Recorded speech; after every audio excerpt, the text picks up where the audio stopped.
క్రీస్తునందున్న ప్రియులకు ప్రేమతో వందనాలు తెలియజేస్తున్నాను. మార్చి నెల 29వ తేదీ 2026.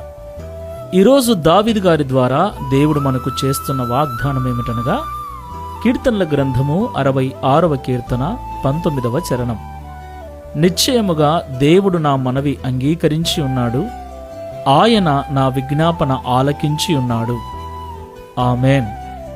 నా ప్రియమైన సహోదరి సహోదరులారా, క్రైస్తవులముగా జీవిస్తున్న మనమందరం కూడా ఆయా సమయాలలో మన అవసరతలను బట్టి, మన అనారోగ్య పరిస్థితులను బట్టి, మన ఇబ్బందులను బట్టి దేవుని సన్నిధిలో విజ్ఞాపన ప్రార్థనలు చేస్తూ ఉంటాం. మన కష్టాలు, మన బాధలు ఆయనకు చెప్పుకుంటూ ఉంటాం. ప్రియులారా, మనము చెప్పినప్పుడు ఆయన వినేవాడై ఉన్నాడు. దేవునికి మహిమ కలుగును గాక.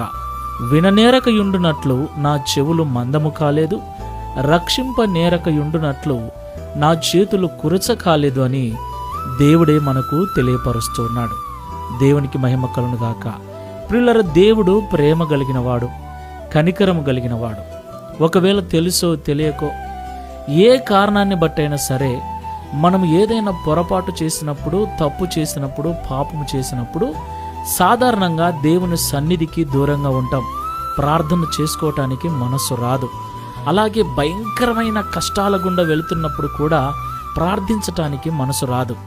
అయితే ఒక విషయం గుర్తుపెట్టుకోండి, మనం ఎంత ఘోర పాపులమైనా సరే, మనం ఎంత భయంకరమైన పరిస్థితుల గుండా వెళుతున్నా సరే, మోకరించి ఆయనకు మనవి చేసినప్పుడు, ప్రార్థన చేసినప్పుడు ఆయన మన పాపములన్నిటినీ క్షమించి, మన మనవిని ఆలకించి, మన విజ్ఞాపన ఆలకించి, మన స్థితిగతులన్నిటినీ మార్చే దేవుడై ఉన్నాడు.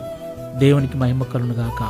కాబట్టి ఈ మాటలు వింటున్న ప్రియ సహోదరి సహోదరుడా, నువ్వు దేవునికి విరోధంగా పాపం చేసినప్పటికీ సరే, భయంకరమైన శ్రమల గుండా వెళ్తున్నప్పటికీ సరే, మోకరించి ప్రార్థించటం మాత్రం మరచిపోవద్దు.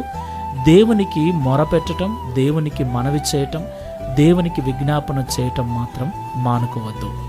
ప్రార్థన చేసుకుందాం. ప్రేమ కలిగిన యేసయ్య, పరిశుద్ధుడా, మీకు స్తోత్రములు చెల్లిస్తూ ఉన్నాం. నా తండ్రి, ఈ ఉదయకాల సమయంలో మీరు మాట్లాడిన ప్రతి మాట సత్యమునైనా. నిజంగా కొన్నిసార్లు భయంకరమైన శ్రమలు, బాధలు, కష్టాలు చుట్టుకొని ఉన్నప్పుడు మోకరించి ప్రార్థించటానికి మనస్సు రాదు.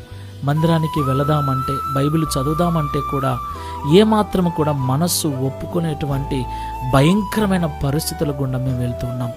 అలాగే కొన్నిసార్లు పాపము చేసినప్పుడు, అది తెలిసి చేసినా తెలియక చేసినా, నీ సన్నిధిలో మోకరించి ప్రార్థించాలంటే ఏదో